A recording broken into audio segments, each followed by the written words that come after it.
देहाची तिजोरी भक्तीचाच ठेवा, उघडदार देवा आता, उघडदार देवा, उघडदार देवा आता, उघडदार देवा.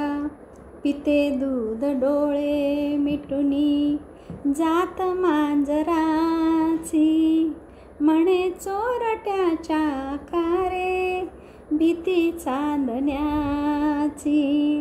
सरावल्या हाता नाही कंप का सुटावा, उघडदार देवा आता, उघडदार देवा.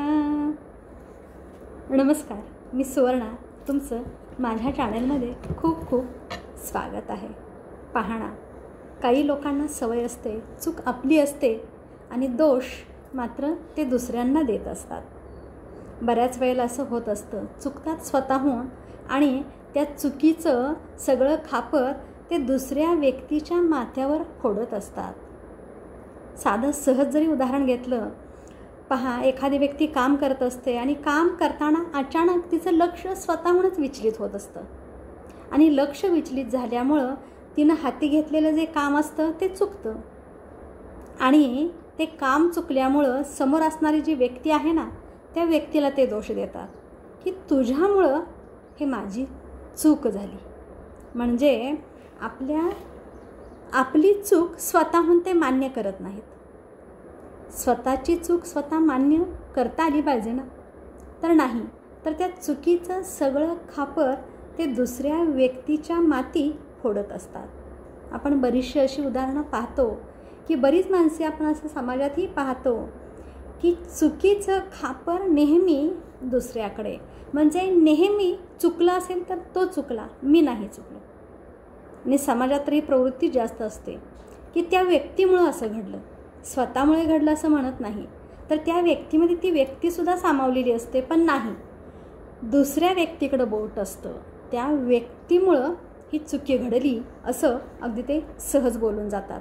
म्हणजे चुकीचं सगळं खापर ते दुसऱ्या व्यक्तीच्या माथी फोडत असतात. इथं मला एक सांगा वाटतं की असंच मेडिटेशनचा एक वर्ग भरलेला होता आणि ते मेडिटेशनचे जे गुरु होते ना, त्यांनी सगळ्यांना मेडिटेशन कसं करायचं हे शिकवलेलं होतं आणि मेडिटेशनमुळं आपण कसे सकारात्मक राहतो, आपण कसे पॉझिटिव्ह राहतो हे त्यांनी सांगितलेलं होतं. म्हणजे सकारात्मक राहण्याचे मार्ग त्या गुरूंनी सांगितलेलं असतं.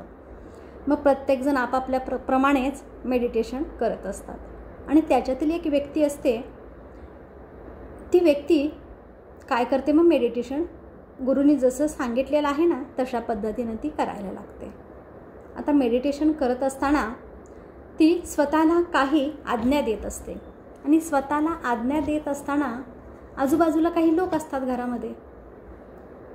त्यामुळं त्या व्यक्तीचं काय होतं, किती प्रयत्न करते त्या व्यक्तीचं मेडिटेशन होत नाही. म्हणजे त्याचा तो योगा जो ठरलेला असतो ना तो पूर्ण होत नाही आणि मग सगळा दोष देतो. म्हणतो माझ्याच आयुष्यात असं का घडत आहे, माझ्याच भोवती माणसं असावी, मला मेडिटेशन मी करायला गेलो पण करता येणं झालेलं आहे, या माणसांच्यामुळे मला असं होत आहे. मग याच्यानंतर तो ठरवतो आपण आता बाहेर अशा ठिकाणी जायचं जिथं हिरवळ आहे, जिथं कोणीही नाही आहे, म्हणजे घरापासून अगदी दूर जायचं, अगदी माळराणी असं जायचं, झाडाच्या सानिध्यात बसून आपण आता मेडिटेशन करायचं. झालं, मग तो घरातून उठतो आणि दुसऱ्या दिवशी तिकडे जातो. तो एका झाडाखाली बसतो आणि तिथं त्याचं मेडिटेशन चालू होतं. पण एवढ्यात काय होतं, झाडावर बसलेले पक्षी असतात ना, ते चिव चिव चिव चिव चिव करायला लागतात, चिमण्या. त्याचं मेडिटेशन भंग पावतो. म्हणतं हे माझ्याच नशिबात आहे, घर सोडलं मी इथं आलो, इथं पण यांनी चिमण्याने यावं का, माझं काय केलं मेडिटेशन होईना. झालं, मग आता म्हणतो नाही, आपण असं काय करायचं, आता दूर रानात निघून जायचं, लांब अगदी शेतामध्ये, तिथं कोणीही नसेल. मग अगदी जे शेत असतं जोंधळ्याचं, त्या शेतात जाऊन तो बसतो आणि तिथं मेडिटेशन करायला लागतो. तिथं गेल्यानंतर काय होतं, सकाळची हवा सुटलेली असते, वाऱ्याची झुळूक येते मोठमोठ्याने आणि त्या वाऱ्याचा त्याला त्रास व्हायला लागतो. म्हणतो हे सगळं माझ्याच नशिबात आहे, झालं तिथंही त्याचं मेडिटेशन होत नाही. आता म्हणतो आपण नाही, आपण आता कुठं जायचं, समुद्रकिनारी जायचं, तिथं जाऊन मेडिटेशन करायचं. झालं, समुद्रकिनारी जातो, सकाळी तिथं कोणीच नसतं, तिथं बसतो, तिथं मेडिटेशन करायला लागतो. तर तिथं मग लाटेवर लाट येत असते प्रचंड, आणि त्या लाटेचा आवाज त्याचं मेडिटेशन भंग पावतं. म्हणतो हे सगळं माझ्याच आयुष्यात का, माझ्याच बाबतीत असं का घडत आहे. आणि त्यामुळे परत त्या लाटेला दोष देतो, दुसऱ्याला दोष देत असतो, आणि सतत तो नकारात्मक राहत असतो. त्याचं मेडिटेशन होतच नाही. आता म्हणतो नाही, आपण काय करायचं, त्या समुद्रात जी नाव आहे ना, त्या नावेत बसायचं, आणि नावेतून आत समुद्रात मध्ये जायचं, आणि तिथं जाऊन मेडिटेशन करूया. मग तिथं जातो, तिथं बसतो, तिथं मेडिटेशन करायला लागतो. तर इतर नावा आजूबाजूला ते फिरत असतात, त्यामुळे त्याचं पुन्हा लक्ष विचलित होतं. म्हणतो हे सगळं माझ्याच आयुष्यात होत आहे. असं मी कुठलं कार्य हाती घेतो आणि ते सफल होतच नाही. कायम काही ना काहीतरी असं विघ्न येतच असतं आणि माझं कार्य पूर्ण होत नाही. मी किती कष्टानं हा योगा शिकलेला आहे, मेडिटेशन शिकलो, तो क्लास जॉईन केला, बरेच दिवस मी जात होतो, आणि स्वतःहून करायला गेलो तर आता काहीच नाही आहे. दोष दुसऱ्याला देतो. इथं नावेला दोष दिलेला आहे, लाटेला दोष दिलेला आहे, पक्ष्यांना दोष दिलेला आहे, वाऱ्यांना दोष दिलेला आहे, माणसांना दोष दिलेला आहे, प्रत्येकाला दोष देतो स्वतःचं मेडिटेशन पूर्ण न झाल्यामुळं. आणि दुसरं म्हणजे काय, सतत नकारात्मक विचार घेणं, हे माझ्याच बाबतीत का घडत आहे. असं काहीच नसतं. आपलं मन शुद्ध असेल, आपलं मन पवित्र असेल, तर आपण कुठल्याही आपल्या कार्याचा कुठेही आरंभ करू शकतो. त्याला योग्य वेळ, योग्य स्थळ पाहिजे असं काहीच नसतं. मन जर शुद्ध असेल, मन जर पवित्र असेल, मन जर सकारात्मक असेल, तर आपणाला आपल्या कार्याची सुरुवात केव्हाही करता येते आणि कुठेही करता येते. तिथं मग कोणतंच विघ्न नसतं. आपण काय मानत आहोत, कसे मानत आहोत, आपण मनाला कसे समजावत आहोत, याच्यावर आपलं मन अवलंबून असतं ना. मग सकारात्मक पॉझिटिव्ह राहणं गरजेचं आहे. आयुष्यामध्ये आपणाला कार्य सफल बनवायचं असेल तर पॉझिटिव्ह पाहिजे ना. सतत दुसऱ्याला दोष द्यायचं आणि दुःखी व्हायचं हे योग्य नाही ना. मग पुन्हा हीच व्यक्ती, ते जे गुरु असतात मेडिटेशन शिकवणारे, त्या व्यक्तीकडं ही व्यक्ती जाते आणि त्या व्यक्तीला सांगते की अशा पद्धतीनं हे सगळं माझ्याच आयुष्यात होत आहे.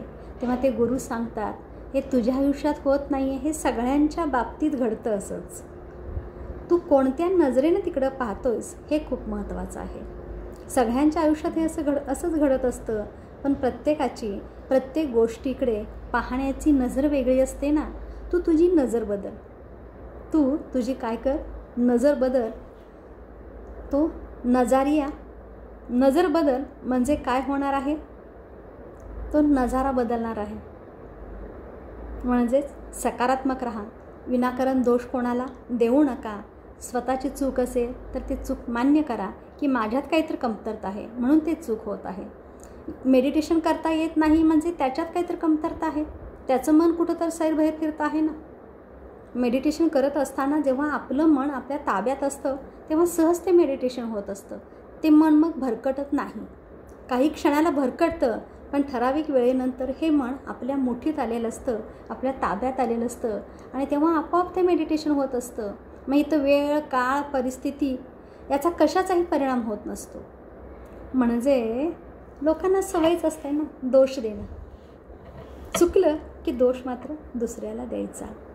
तर असं अजिबात नसतं. चुकी आपली असते आणि दोष आपण दुसऱ्याला देत असतो.